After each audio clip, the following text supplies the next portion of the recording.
Mtazamaji, wanasema akae karibu na moto bila shaka huandaliwa wa kwanza. Fahari yangu tena kubwa zaidi kuungana nawe Jumapili ya leo, ikiwa ni siku ya Mashujaa Day. Sijui shujaa wako ni nani mtazamaji, lakini karibu sana kwenye taarifa hizi zetu ambapo tumekuandalia taarifa kemkem. Ni siku ambayo bila shaka imeshuhudia taarifa chungu nzima, zikiwemo taarifa za kisiasa, taarifa za kusherehekea siku ya Mashujaa Day, miongoni mwa taarifa nyinginezo. Karibu kwenye taarifa hizi, lakini kwanza kabisa tupate vidokezo.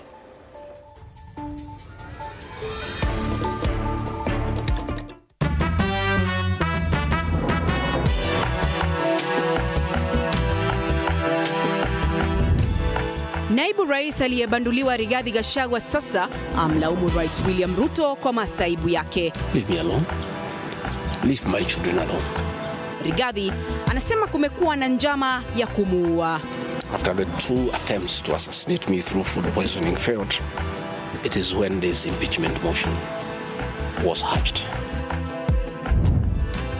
Rais William Ruto akwepa siasa wakati wa sherehe za Mashujaa Kwale, huku akikaribishwa na naibu rais mteule Kithure Kindiki. Deputy President mteule Professor Kithure Kindiki.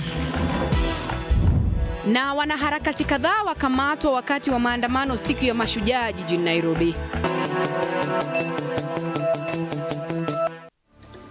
Karibu kwenye taarifa kamili mtazamaji. Asante sana kwa kutuchagua, lakini kubwa zaidi kwa kututeua kama kitovu cha habari za kweli na za kuaminika. Mie ni wako Andrine Kilemi, mwenzangu kwenye lugha ishara ni Catherine Simaloi. Mtazamaji, unaweza kutagusana nasi kupitia mitandao yetu yote ya kijamii. Kwenye mtandao wa Facebook tuko live ni TV47 Kenya, kwenye mtandao wa X ni @TV47 News, nami utanipata @Kilemi_Andrine.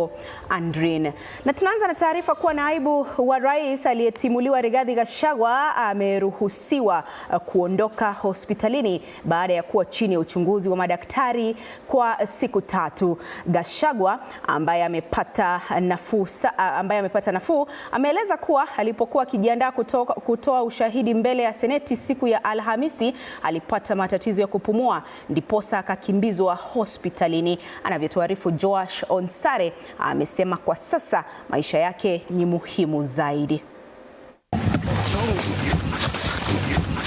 Baada ya Rigathi Gachagua kutoonekana hadharani kwa kipindi cha siku 3, amerejea akieleza namna afya yake ilitatizika, japo kwa sasa I feel better. The intense pain has gone away. What is there is very little pain.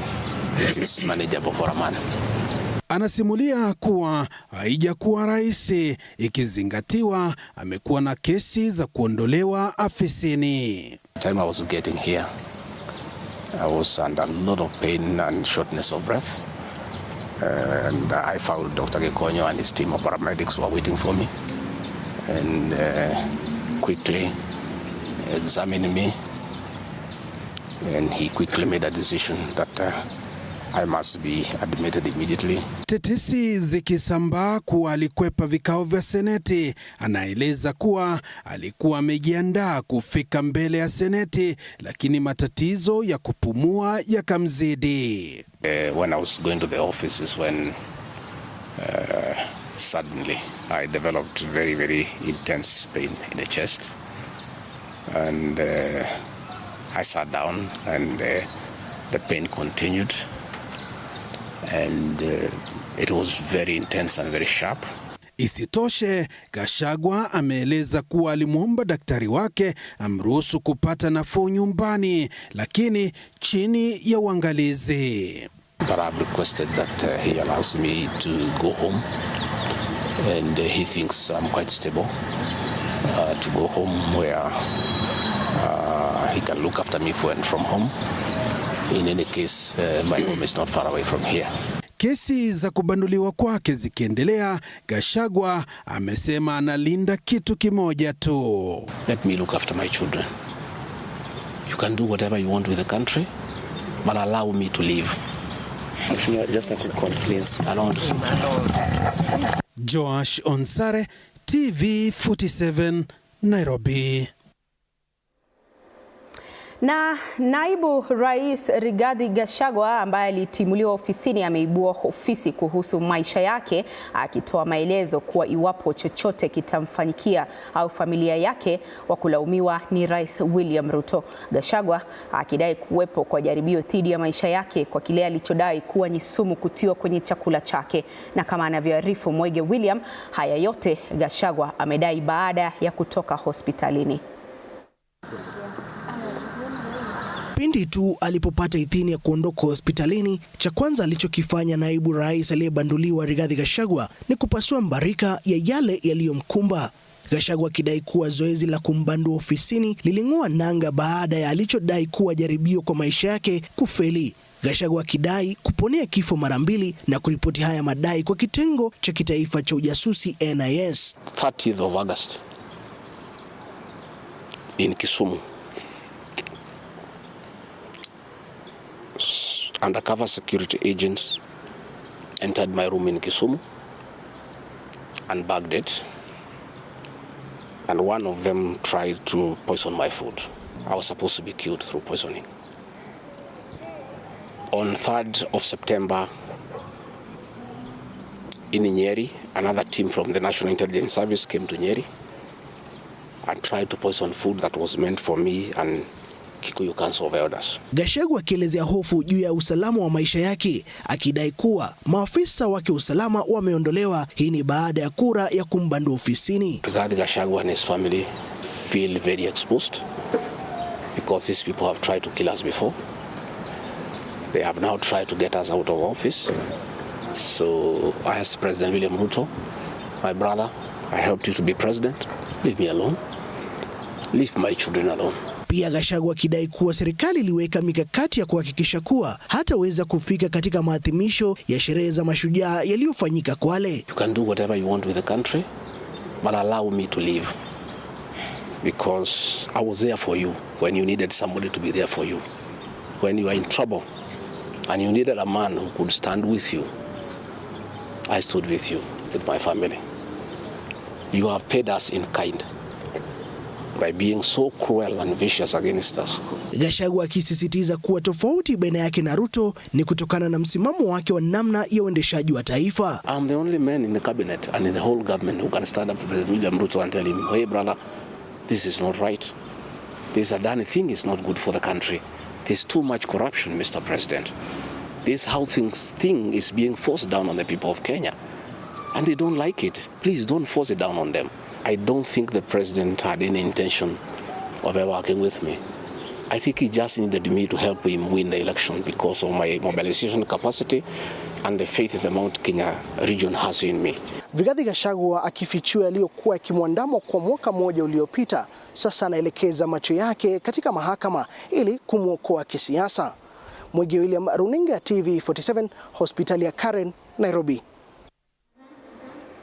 Mtazamaji, Rais William Ruto hii leo alimpa kisogo aliyekuwa naibu wake katika hotuba yake ya Mashujaa kutoka kaunti ya Kwale. Rais Ruto badala yake akawaonya viongozi wanaowagawanya Wakenya kwa misingi ya kikabila, akikemea swala hilo na kusema kuwa kila Mkenya ana haki ya kunufaika na maendeleo. Tofauti na itifaki ya kawaida, Waziri Mkuu Musalia Mudavadi alimwalika Rais William Ruto kutoa hotuba yake. Apollo Kamau alihudhuria sherehe hizo na kuandaa taarifa ifuatayo. Katika wiki ambayo bunge la Seneti lilimtimua mamlakani naibu rais Rigathi Gachagua na hatimaye uteuzi wa naibu rais mteule Profesa Kithure Kindiki kama mrithi wake, Rais William Ruto alikwepa kuzungumzia masaibu ya Gachagua katika hotuba yake ya Mashujaa. Rais Ruto hata hivyo alionekana kumzungumzia Gachagua, akiwaonya viongozi kutogawanya Wakenya kwa misingi ya kikabila.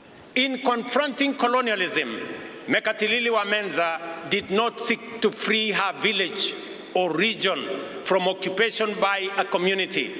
Instead, she resisted the structures and institutions of a system of exploitation and tyranny in the knowledge that defeating it would free a whole nation. Rais alizungumza dakika chache baada ya kukaribishwa na Waziri Mkuu Musalia Mudavadi kutoa hotuba yake, kibarua ambacho kwa itifaki za kawaida huwa ni jukumu la naibu rais. Mudavadi akipigia debe taasisi za serikali ambazo anasema zinafanya kazi vilivyo. Kuna executive ambayo unaongoza, kuna judiciary ambaye ni mahakama, pia kuna legislature ambayo inaongozwa na speakers wetu na wakuu wa majority ambao wako hapa. Na hawa wote kusema ukweli, hizi institutions zetu zote zimeonyesha kwamba demokrasia ni kitu cha muhimu, na wamepata changamoto nyingi, lakini kupitia kwa sheria ya kitaifa na kulingana na katiba yetu tumedhibitisha kwamba hivi vitengo ama hizi taasisi zinafanya kazi. How are you? Naibu Rais mteule Profesa Kithure Kindiki, ambaye huenda akaapishwa wiki ijayo, alimkaribisha Rais Ruto katika ikulu ndogo ya Kwale kabla ya kuelekea katika uwanja wa Kwale kwa maadhimisho ya Mashujaa. Gachagua amekuwa akipigia debe kauli ya mtu mmoja, kura moja na shilingi moja, huku akilalama kuwa eneo la Mlima Kenya limebaguliwa kimaendeleo kutokana na idadi ya watu wengi. Upokezi wa Rais William Ruto na naibu wake mteule Profesa Kithure Kindiki ilikuwa dhihirisho tosha kuwa Kindiki anatosha kuwa naibu wa rais. Apol Kamau, TV47 katika uwanja wa Kwale. Asante sana Apollo Kamau kwa uketo wa taarifa hiyo. Mtazamaji, tusalie na taarifa ya sherehe za Mashujaa, na sasa tuangazie hali ilivyokuwa katika kaunti tofauti humu nchini wakati wa sherehe hizo, na ambapo viongozi waliibua masuala tofauti yanayoathiri maeneo yao. Tazama.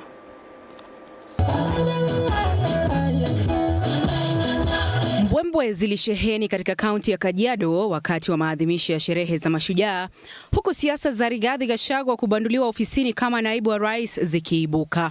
Shujaa wangu wa pili ni Rigiji. Shujaa wangu wa pili ni Rigiji. Ninasimama na Rigiji, Rigathi Gachagua. Mtu ambaye alisimama na sisi wakati tunasimama kutafuta kura.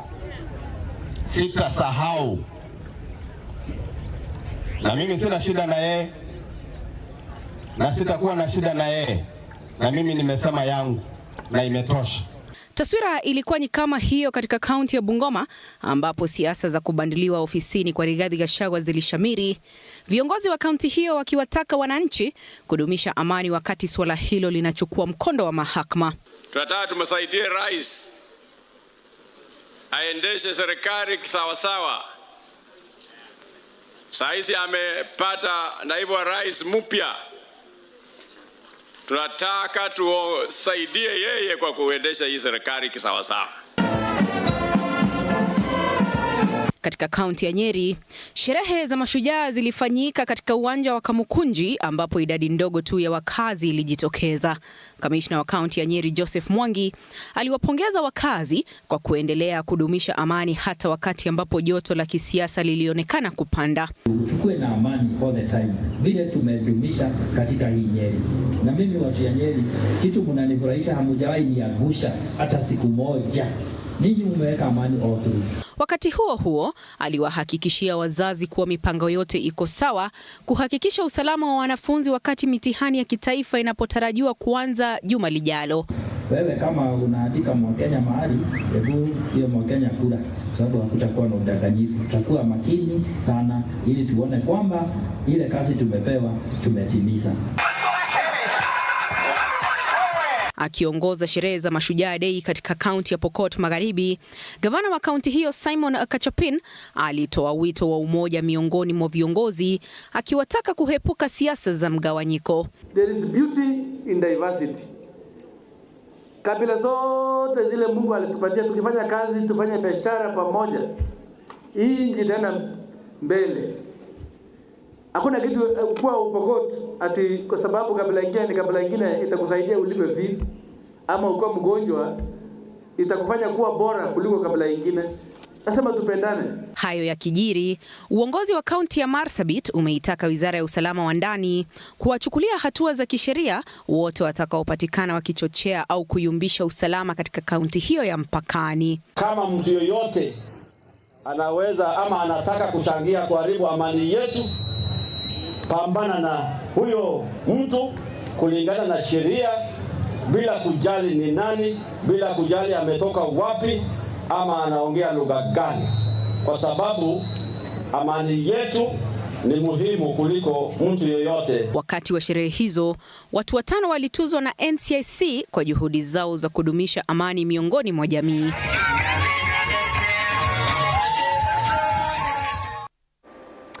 Turejee Kwale sasa, ambapo wakazi wa kaunti hiyo walijitokeza kwa wingi kusherehekea siku ya Mashujaa katika uga wa Kwale. Wengi wa wakazi hao wakimshukuru Rais William Ruto kwa kuchagua Kwale kwa maadhimisho hayo, kwani yamekuja na mabadiliko makubwa ya kiuchumi.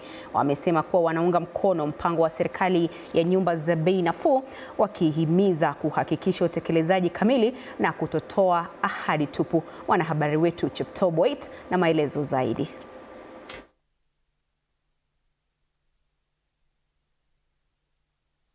Ukitaka kusimama ucheze, simama, usiogope. Wakenya wengi walijitokeza kwa wingi leo hii kwa sherehe za siku ya Mashujaa inayolenga kuwaenzi mashujaa wa taifa hili wa zamani na wale wa sasa.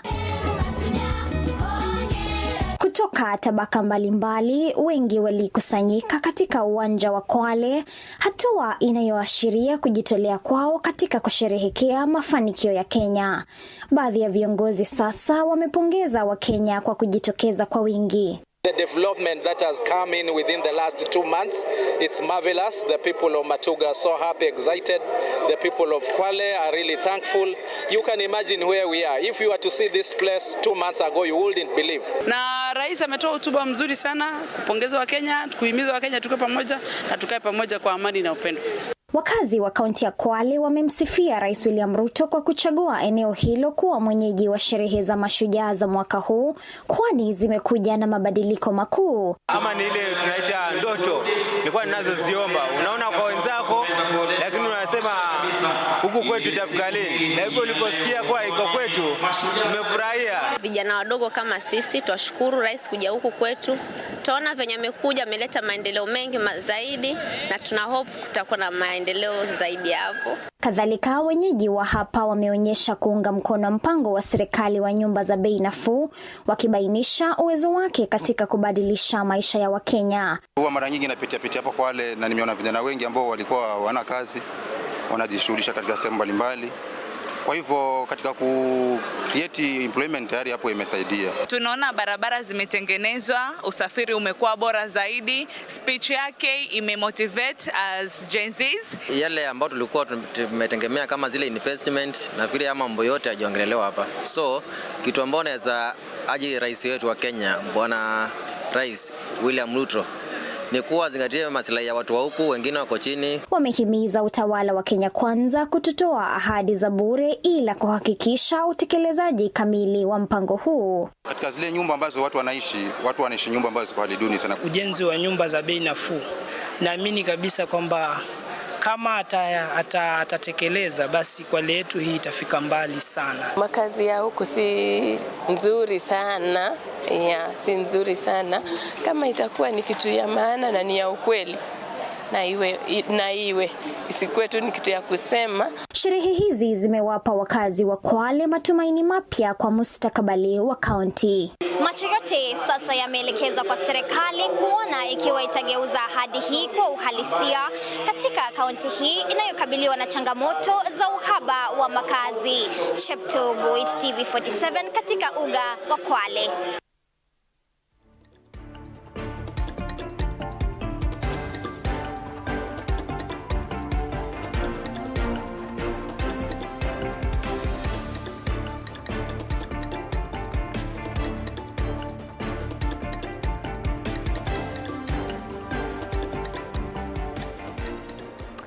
Naam, asante sana Chepto Boyd kwa uketo wa taarifa hiyo. Mtazamaji, sijui shujaa wako ni nani siku hii ambapo tumekuwa tukiwasherehekea mashujaa kote nchini na ambapo takriban mashujaa 142 wameweza kutuzwa katika sherehe za mashujaa kule katika uga wa Kwale, sherehe ambazo ziliongozwa naye Rais William Ruto akionekana kumuonyesha kisogo aliyekuwa naibu wake Rigathi Gachagua na ambaye kwa sasa amebanduliwa ofisini. Zidi kusema nasi kupitia mitandao yetu yote ya kijamii. Kwenye mtandao wa Facebook ni TV47 Kenya, kwenye mtandao wa X utatupata @TV47 News na vilevile utanipata binafsi @Kilemi_Andrine.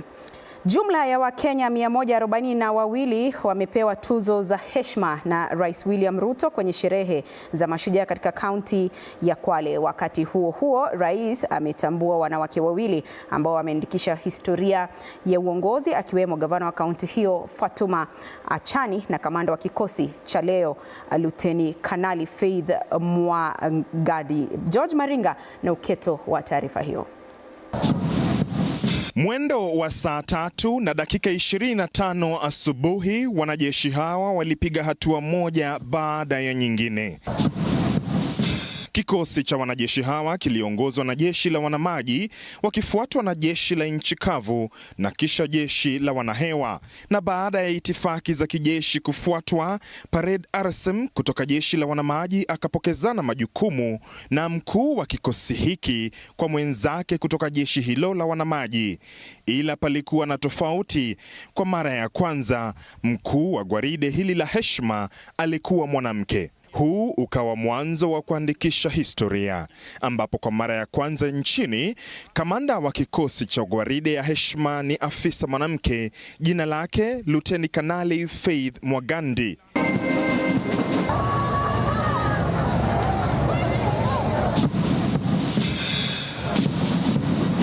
Na amri zake zikafuatwa kikamilifu na kikosi kizima kilichotoa burudani murwa kabisa kwa wananchi waliokuwa wamejaa katika uga wa Kwale na mamilioni waliotazama kwenye runinga. Rais William Ruto kwenye hotuba yake akawa mwepesi wa kumpa kongole. Kwa mara ya kwanza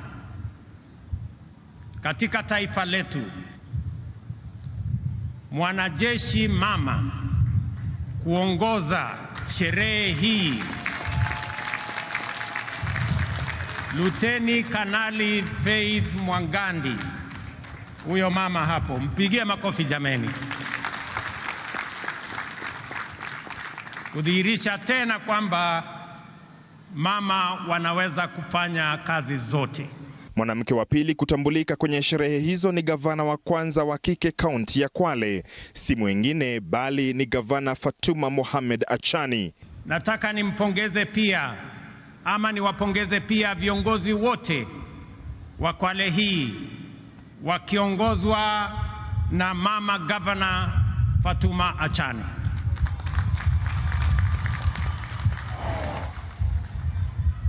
Kama kungekuwa na taswishi yoyote kwamba mama Muislamu anaweza kuwa kiongozi na awe gavana, sasa hiyo taswishi imeondoka, kwa sababu Fatuma Achani ni gavana wetu wa hapa Kwale. Wakenya wengine 142 wamepokea hadhi si haba, 6 kati yao wakipewa heshima zao kwa juhudi zao kupigania uhuru wa nchi, wakiongozwa na Bundi Kadhuni Ntari kutoka kaunti ya Tharaka Nithi. Bundi anayejulikana pia kama Jenerali Kibaru anapongezwa kwa mchango wake mkubwa katika harakati za kupigania uhuru. Alikuwa wa pili kwa uongozi wa Jenerali Baimungi aliyekuwa akisimamia eneo la Mlima Kenya. Mashujaa wengine 10 ni wahisani kama Alpha Kennedy Sanya kutoka kaunti ya Siaya.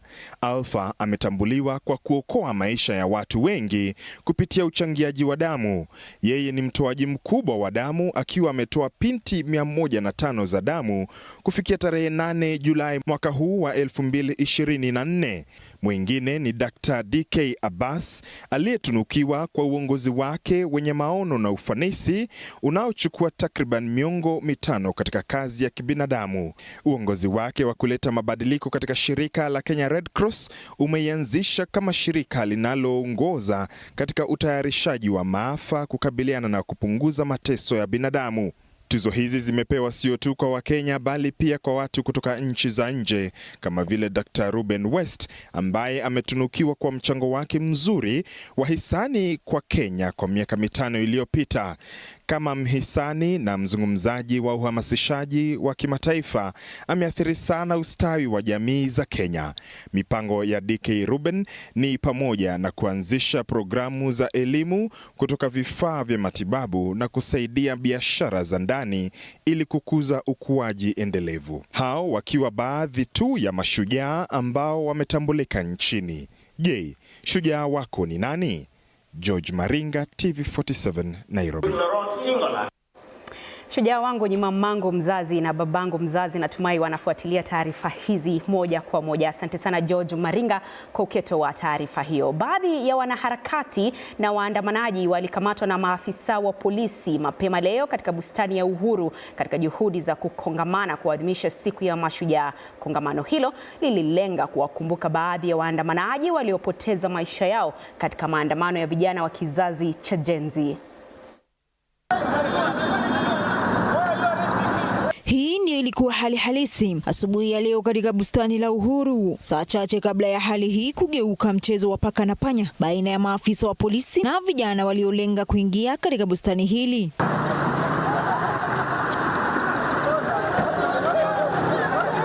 Juhudi na lengo lao la kuingia katika uga huu likigonga mwamba saa chache baada ya maafisa wa polisi kuwarushia vitoza machozi kuwatawanya. Baadhi yao wakikamatwa na maafisa wa polisi na kupelekwa hadi vituo mbalimbali. Miongoni mwao mwanaharakati Hussein Khalid na mwigizaji Eric Omondi ambao walionekana kuwa katika mstari wa mbele.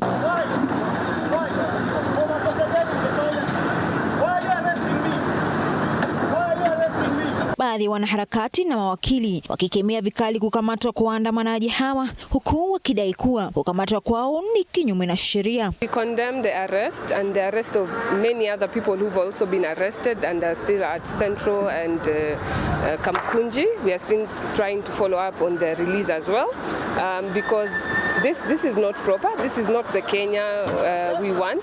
Samira Mohamed, runinga ya TV47. Na katika maadhimisho ya siku kuu ya Mashujaa leo, wasanii mbalimbali na wanajeshi walionyesha ustadi wao katika hafla hiyo, huku mwanajeshi wa kike akiandikisha historia kwa kuongoza gwaride la heshima la Rais William Ruto kwa mara ya kwanza. Mwanahabari wetu Lennox Sengre alishuhudia hafla hiyo na hii hapa taarifa yake. Sherehe ya kitaifa ya Mashujaa iliyofanywa kwa mara ya kwanza katika kaunti ya Kwale ilifanyika kwa mpigo uliowapendeza wengi waliohudhuria. Mashujaa, hebu tusimame tuwapongeze tafadhali. Maadhimisho yalianza kwa midundo na nyimbo za kitamaduni za kupendeza, vikundi mbalimbali vikijaza jukwaa na kuwavutia wageni kwa matoleo yao ya kuvutia. Nao msafara wa Rais Ruto ulijitokeza kwa mpigo. Na katika tukio la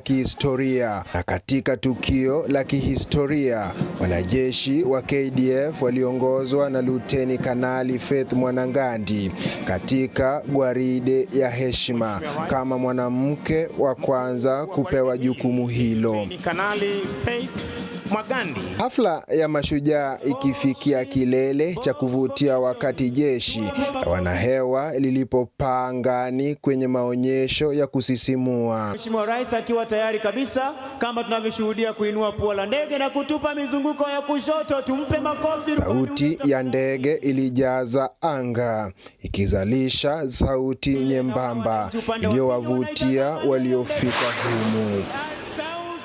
Rangi na mavazi ya kupendeza ndiyo yalisheheni katika sikukuu ya maadhimisho ya Mashujaa mwaka huu, huku Wakenya wakiadhimisha sherehe hizo. Lennox Sengre, runinga ya TV47, kaunti ya Kwale. Asante sana Lennox Sengre kwa ukitoa taarifa hiyo. Mtazamaji, taarifa za Mashujaa Day ndizo zinazoshamiri katika taarifa zetu leo za TV47 Wikendi. Sema nasi kupitia mitandao yetu ya kijamii, tuandikie ujumbe mfupi kupitia line yetu ya WhatsApp. Bila shaka muda utakapokuwa unaturuhusu, basi tutakuwa tunachambua maoni yako, tueleze shujaa wako ni nani. Lakini kwa sasa tunaelekea madukani. Salia papo hapo, tukirejea tunarejea na mengi zaidi.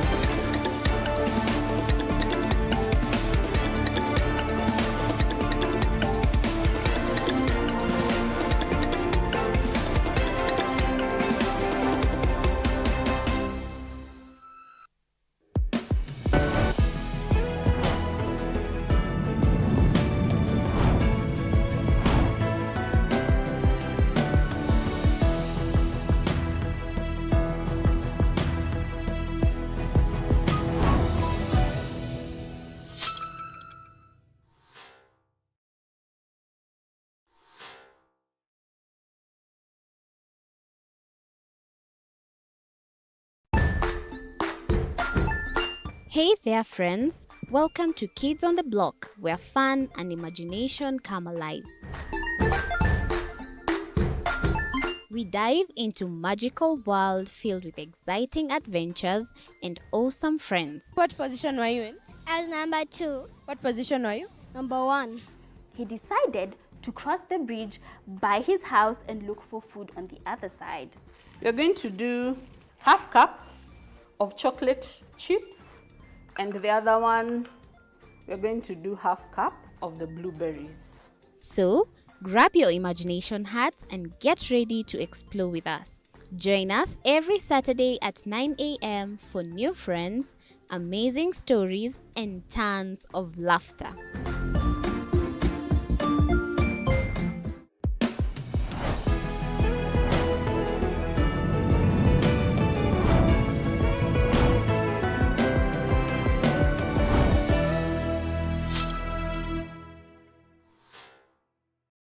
Join us as we explore the journeys of those who defy the odds and break barriers.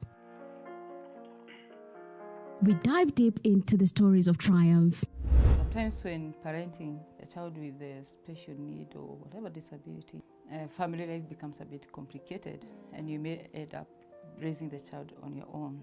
Here, we inspire. I have a farm which one we showcase with other dyslexic youths and autism how to farm. Motivate. It's never easy, but what we do, the best thing is to work with another parent who has an elder child than yours. And break through the barriers one story at a time. Push your boundaries beyond the limit. Saturdays at 8 p.m.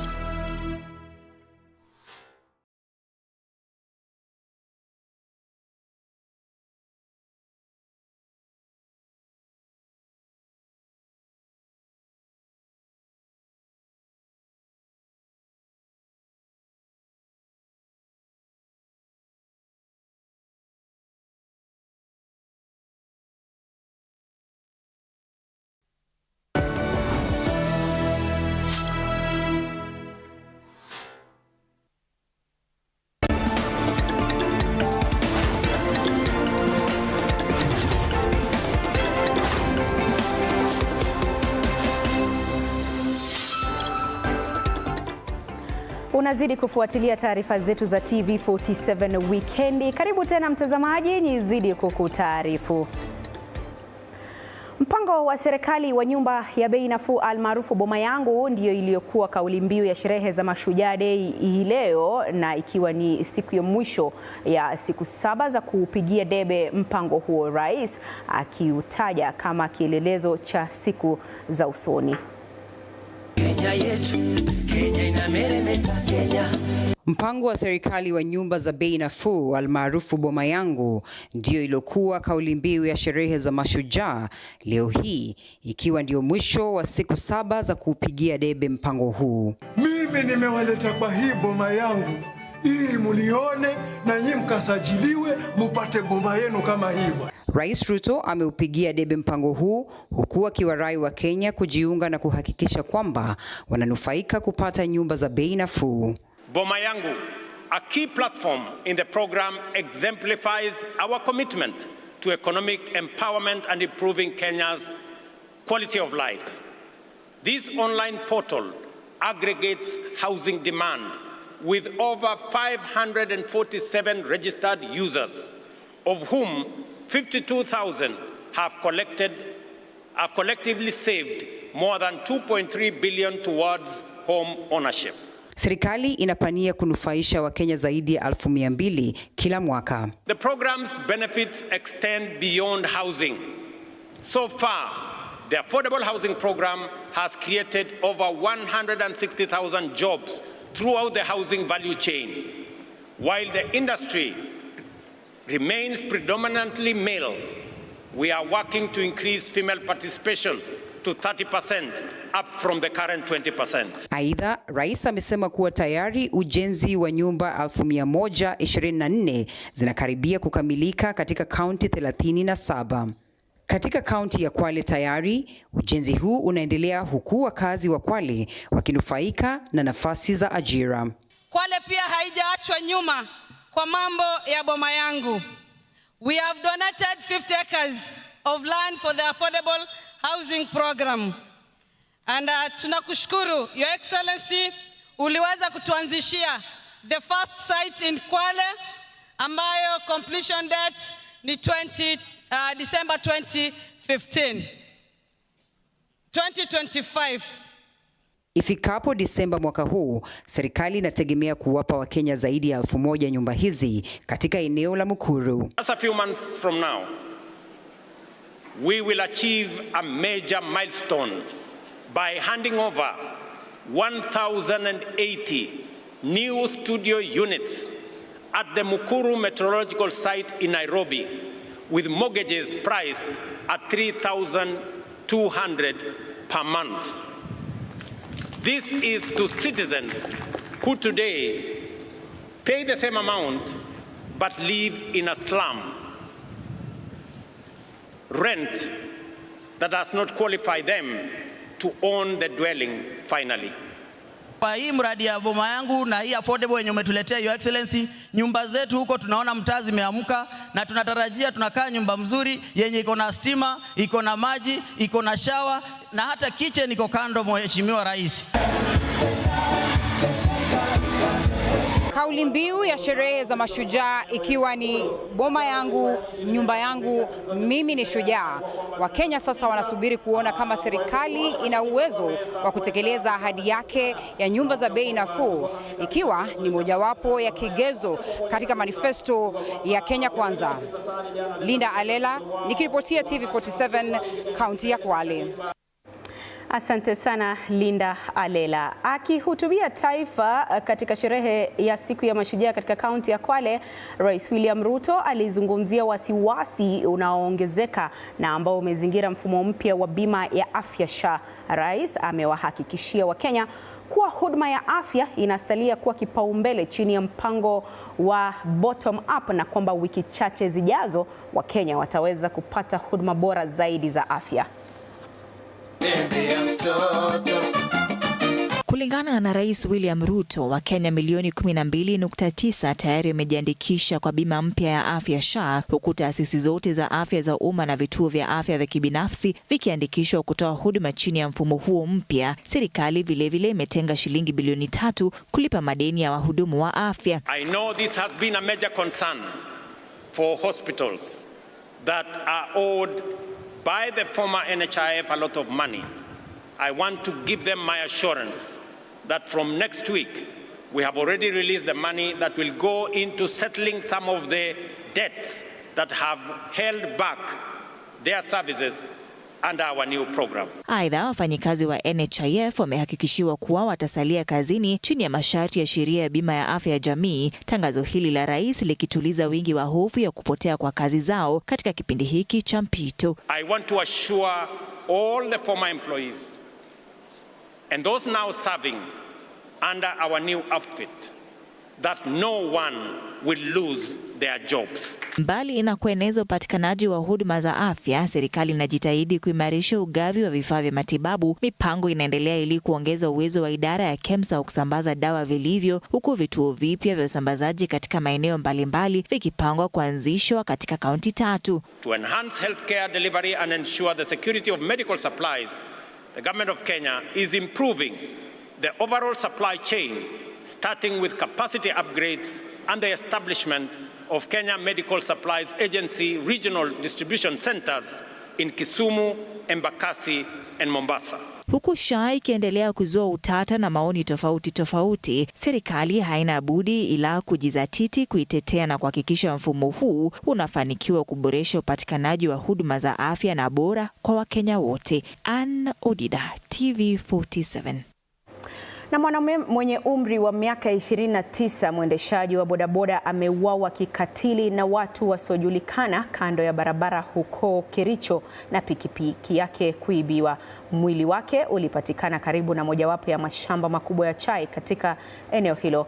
Babake marehemu ameeleza nyakati za mwisho za mwanawe, akidai kuwa anashuku kuwa wizi wa pikipiki yake ndiyo sababu ya mauaji hayo. Wakazi wa eneo hilo wameelezea wasiwasi wao kuhusu kuongezeka kwa visa vya ukosefu wa usalama, hasa kando ya barabara ya Jamji Factory ambako matukio kama hayo yameripotiwa mara kwa mara. Walikosoa mashamba ya chai ya kimataifa kwa kutilia mkazo usalama wa chai kuliko usalama wa watu wanaofanya kazi humo. Kulingana na venye nimeona, alidongwa kisu pande wa shingo. Marehemu tulikuwa naye jana asubuhi yote mpaka saa 9, tukakula lunch. Saa 10 tukakunywa chai. Saa 10:30 hivi ndio akatoka. Yeye yako na boda, alikuwa na boda yake binafsi, na kulingana na venye nimeona alipata kifo chake kwa sababu ya hiyo boda. Labda wenye walikuwa na mpemba walikuwa na nia mbaya ya kumnyang'anya boda. Akadungwa kisu, boda imepotea, na wenye wahusika hatujajua ni nani, but itajulikana. Our last DGC meeting we raised an issue concerning security light ya hapa. Mpaka tukapendekeza ya kwamba tulikuwa tunaomba kampuni watusaidie watuwekee security light hapa hivi. Hapa hivi inakuanga very risky, especially at night. Hii kona hii na hiyo bumps very dangerous. Tuko chini mara kwa mara, tunasikia watu wamefukuzwa hapa, akikuja labda anakuja asubuhi mapema kwenda kazini. Ako watu sijui ameficha mahali kwa majani chai. Tunaomba security. Asa watu wa Chief OS wanafanya estate. Hebu tuchunguza hao watu ni akina nani wanafanya usiku.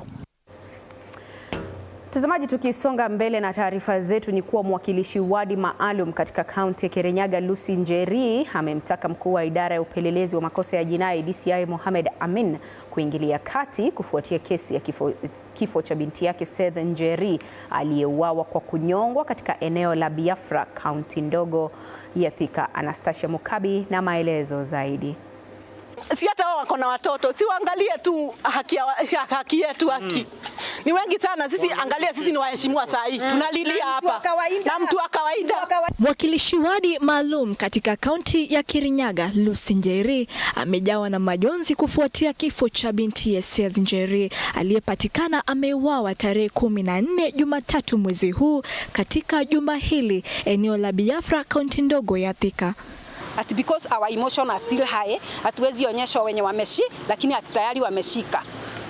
Lakini ni uongo, hawakushika. Mamake marehemu aelezea maongezi yao ya mwisho. This was my choice. You are not picking my call. Voice call again. Hi, just tell me you are okay. My heart will calm. Mama huyo alijawa na ghadhabu kwa kuwa mshukiwa mkuu ambaye ni mwandani wa bintie bado hajatiwa mbaroni. Leo nimekuja, umeniona nimepata huyo msichana pale akicheka, akiwa ameketi kwa kiti, ameniona amekimbililia huku, sijui kama ametoka, ametolewa na Subaru. Huku huzuni ikiwa imewagubika jamaa na marafiki wa mwenda zake Seth. Jamaa hao wamewashutumu maafisa wa usalama katika eneo la Thika kwa kuzembea kazini. Huku Thika watoto wetu wataendelea kuuliwa na polisi tu, sijui wanafanya nini, hakuna kitu wanafanya hata kidogo. Aidha, Lucy Njeri amemtaka mkurugenzi mkuu wa DCI Mohamed Amin kuingilia kati na kuharakisha kukamatwa kwa watuhumiwa waliohusika katika kifo cha Seth. Anastasia Mkabe, runinga ya TV47.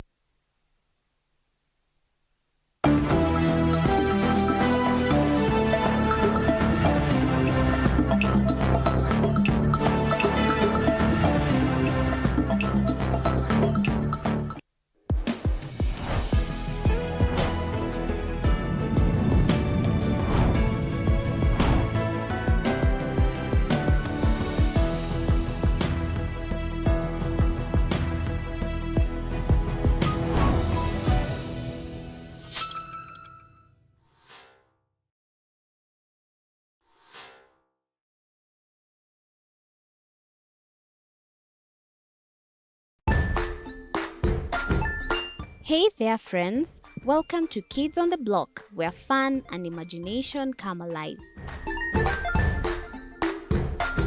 We dive into magical world filled with exciting adventures and awesome friends. What position were you in? I was number 2. What position were you? Number 1.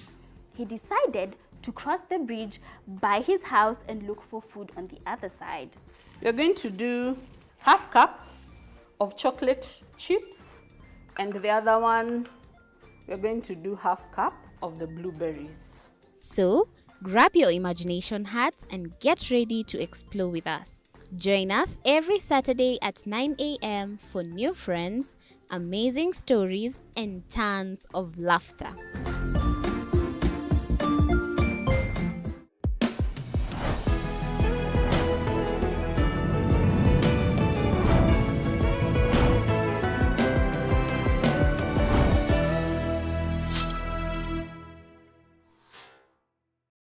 Join us as we explore the journeys of those who defy the odds and break barriers. We dive deep into the stories of triumph. Sometimes when parenting a child with a special need or whatever disability, family life becomes a bit complicated and you may end up raising the child on your own. Here, we inspire. I have a farm which one we showcase with other dyslexic youths and autism how to farm. Motivate. It's never easy, but what we do, the best thing is to work with another parent who has an elder child than yours. And break through the barriers one story at a time. Push your boundaries beyond the limit. Saturdays at 8 p.m.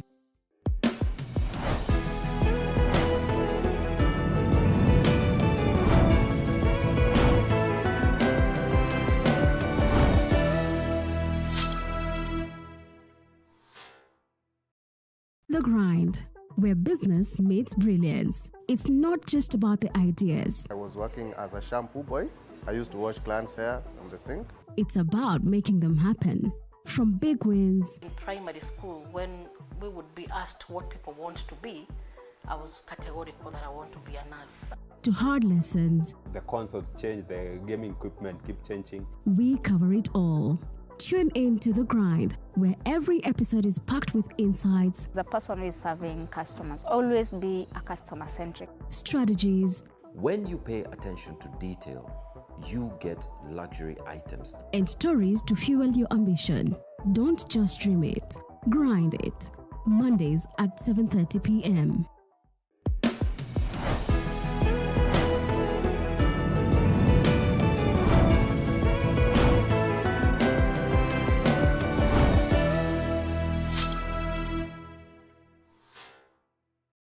Jiunge nasi tunapoangazia safari za viongozi bora.